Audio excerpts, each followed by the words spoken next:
ఏదైనా కావాలంటే ఎవరిని అడుగుతావు? అమ్మకి వేస్తాను.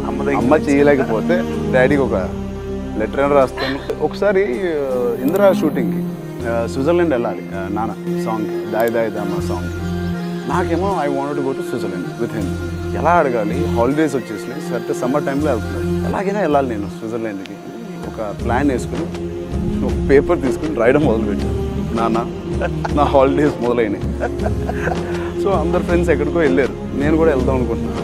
మీరేం అనుకోకపోతే నేను మీతో వస్తా, మీ షూటింగ్ డిస్టర్బ్ చేయను.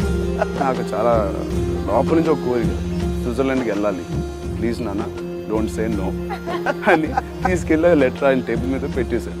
నిజంగా అది చూసి ఆయన నవ్వడం మొదలుపెట్టి, చూడు రేఖ వీడు ఎలా అడుగుతున్నాడు, వీడు బ్లాక్మెయిల్ చేస్తున్నాడా పర్మిషన్ అడుగుతున్నాడో తెలియదు. సో అలాగా నన్ను పిలిచి పద నీకు టికెట్ వేసాను, నువ్వు కూడా రా నాతో.